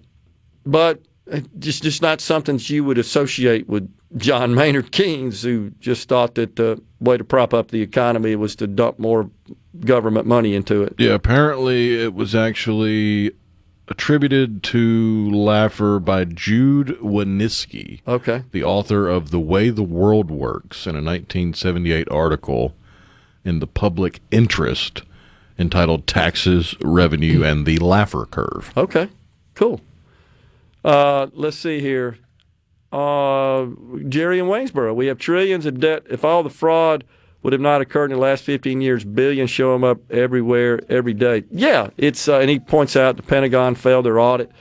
And we've discussed that numerous times on the program. That is kind of disgusting. But look, the president and our Congress saw fit to not only fund them at the level that they've been funded at, but they increased it in the latest continuing resolution by about $35 billion. It's $905 billion a year to the Pentagon in the latest continuing resolution. Don't forget, that runs out in a short month. We're going to be back at this government shutdown game again. And that is up considerably from pre-COVID and certainly from the president's first term. That is the funding 50% increase. According to the first odds term. makers, we're at a 30% chance of another shutdown. Coming right back.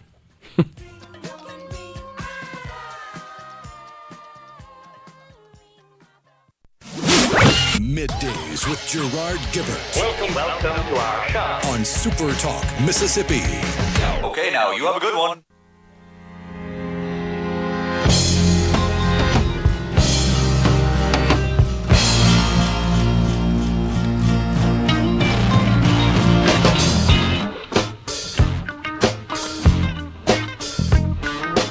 You know, there's been some discussion about holding judges accountable for decisions they make concerning defendants who are charged with committing crimes, and then they release them, find them not guilty, and then they go out and commit even more heinous crimes.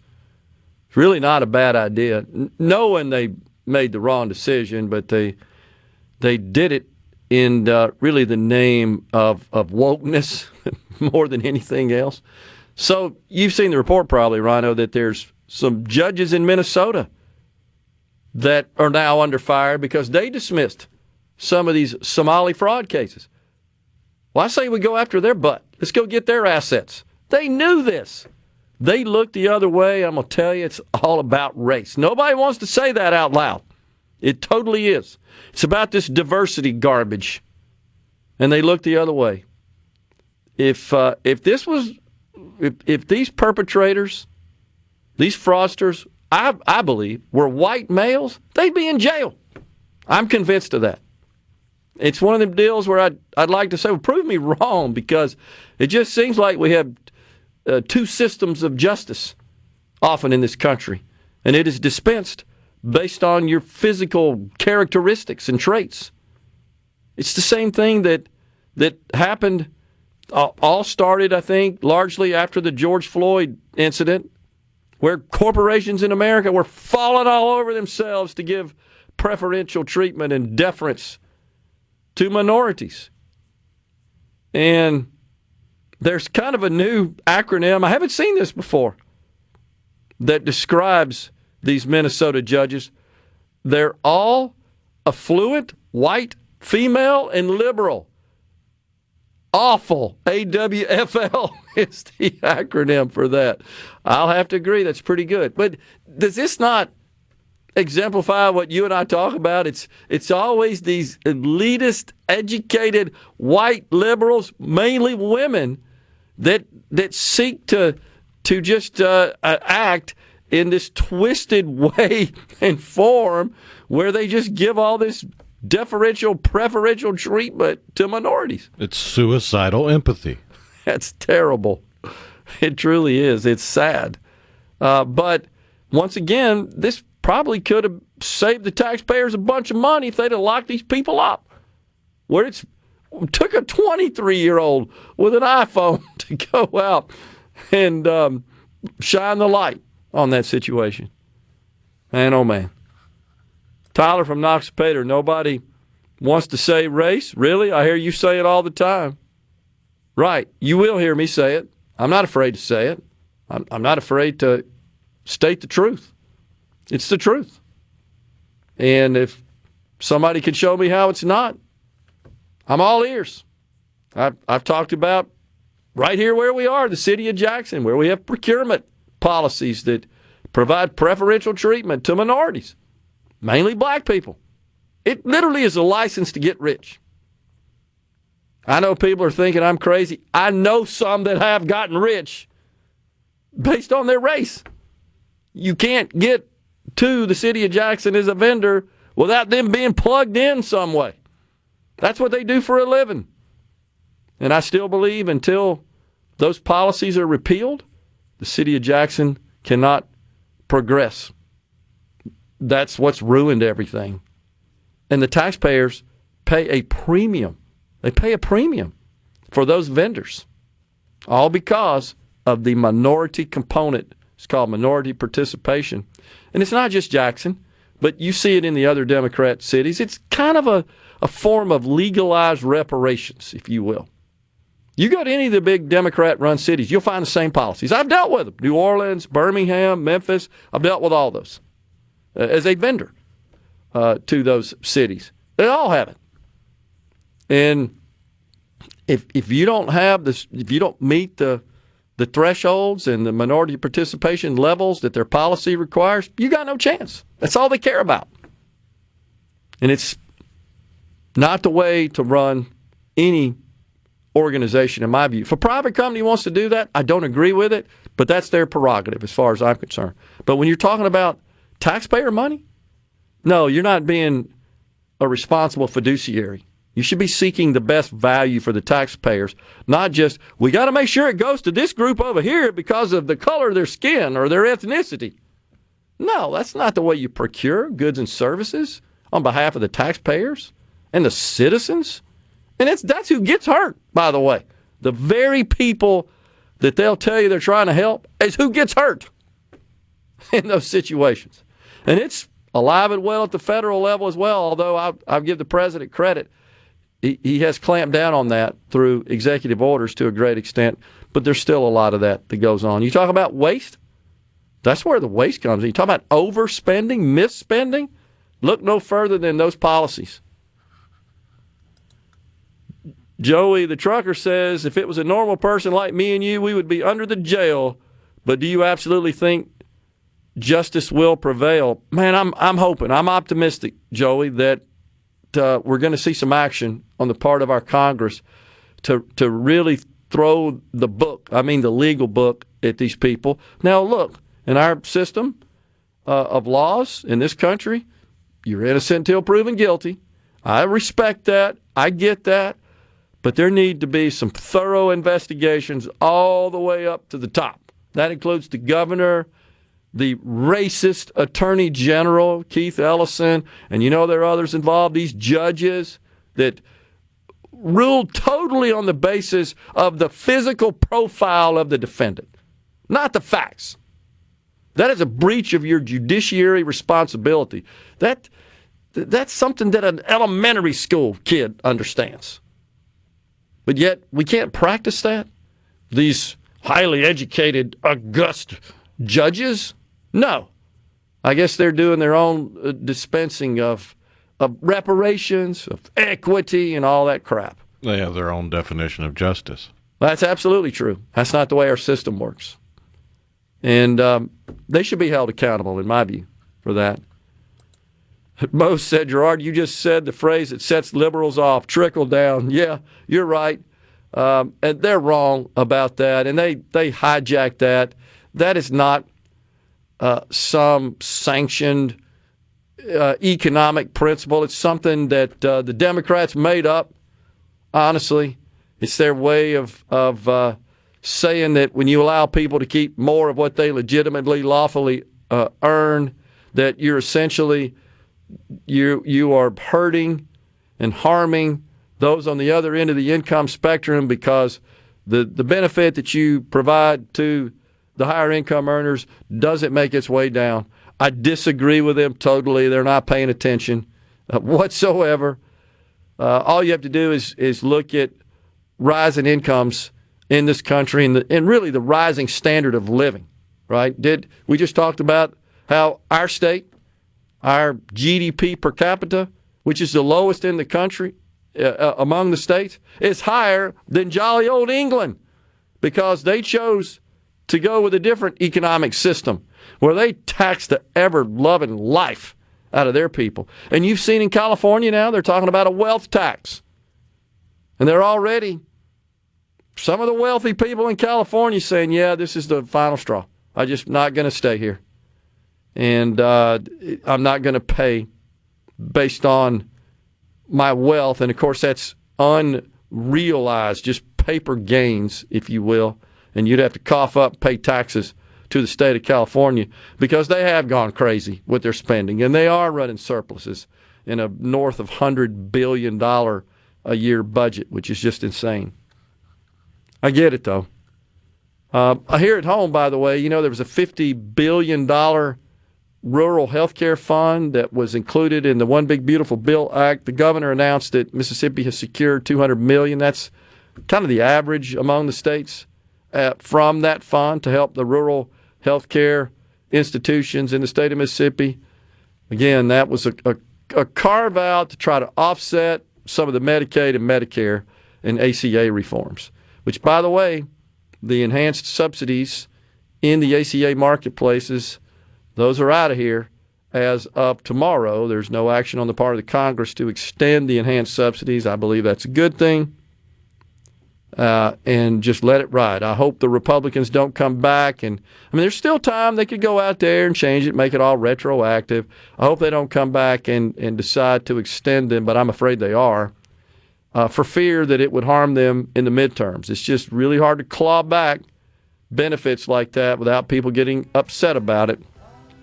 And then it affects you at the ballot box. Will Mississippi legislature adopt BBB tax breaks on tips overtime? It's a great question on the C Spire text line. It's something that we've talked about. There are not only some distinctions between state and federal taxes with respect to tips and overtime, but the above-the-line deduction for automobile interest is another one that could come into play. The immediate expensing is another one that could be a reconciling item. But yeah, and then the Trump accounts, don't forget those. Coming right back with the final segment on Middays. How you live and how you fly, but only if you ride the tide. Balanced on the biggest wave, race towards Properly set all controls before recording. All systems go. The talk that keeps Mississippi talking. Middays with Gerard Gibert on SuperTalk Mississippi.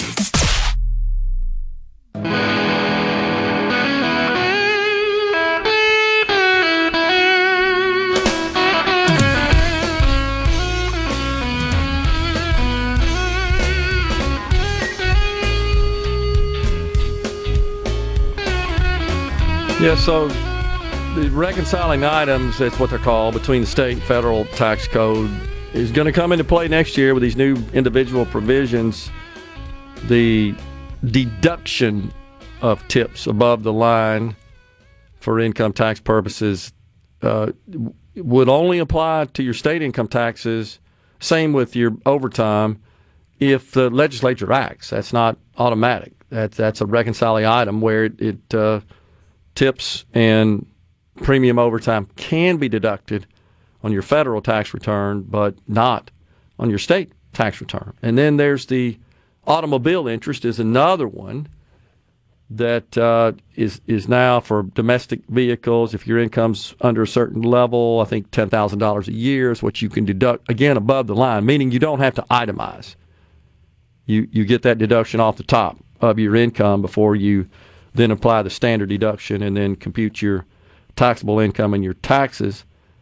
You know, I'd like to see, just as an idea, we have a low birth rate in the country, and we have a low birth rate and an aging population in particular in our state because so many of our young college graduates exit our state.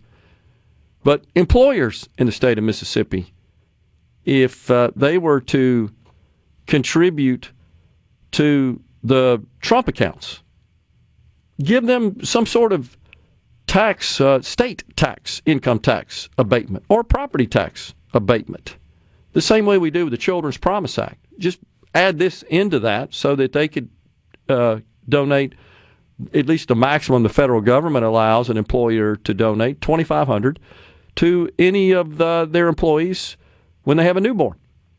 So that would be a little incentive, while we still have the state income tax, and we also still have the corporate income tax as well that could apply to. That's a way maybe to help out. I'd like to see also just the cost of child care and the items you need to take care of a baby, diapers and formula and so forth. Maybe employers could also contribute some money to their cafeteria plans, which would be tax-free, and get a tax break on the employer side for helping out their employees with those services and those needs. On the C Spire text line, where's the weed, lottery, and liquor tax at? They make so much money on it. It's ridiculous. Feel like the roads and schools in North Mississippi have gotten worse in the past couple of years. Think it would make it better. So the first $80 million of lottery proceeds are transferred to the state highway fund. Keep in mind that those funds under the control of the state highway department, the Department of Transportation, those only address and are used for construction and maintenance of state roads and federal roads. So if it's a county road or a municipal, a city thoroughfare, that comes out of their money. The lottery money doesn't go to that. It goes to the state highway fund for purposes of building and maintaining state roads, and it can be paired up with federal money for our interstates and in U.S. highways and so forth. The liquor tax goes into the general fund. That's it's $100 million or so. I know that sounds like a lot of money, but it's not in a $7 billion budget. But that's been the case for a long time. I don't know about making so much money on it. I haven't seen any figures, Rhino, from the medical marijuana program. I know there's a series of fees. There's one-time fees to open up a dispensary and a growing operation, and then there are taxes collected on top of that. I really haven't seen anything. It's probably something we need to look into. No, it's not that big, honestly, just in terms of the size and scope of the industry. So I doubt. So far as of earlier this year, because it's the most recent data. Okay. It's from like March. Yeah. 68 to 75 million in total retail sales. Okay. And 11 million in tax and fee revenue. Okay. That's peanuts, honestly. It's not that much. So it's certainly not enough to pay for a $1,000 a year teacher pay raise. It's $50 million. As an example. For example, in 2023, the program generated $8.8 million in application and licensure fees, with roughly $3.5 million in excise and sales tax. Okay. I don't know what was projected. I don't know that we ever talked about that or there were any projection analyses ever produced. I can tell you this because I'm on the lottery board, but when the lottery was created, we were required by law to produce a budget before we ever sold the first ticket. And it has exceeded our wildest dreams. I mean, we thought we'd do $250 million of top-line revenue, and every year we average about $450 million top-line revenue. We average about $125 million total proceeds, and originally we estimated that was going to be in the $70 to $80 million range. So it has exceeded expectations considerably.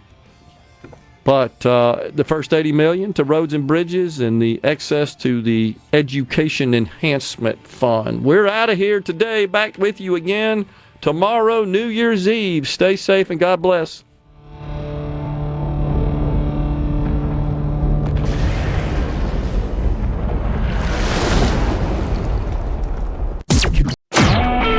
A SuperTalk Mississippi media production.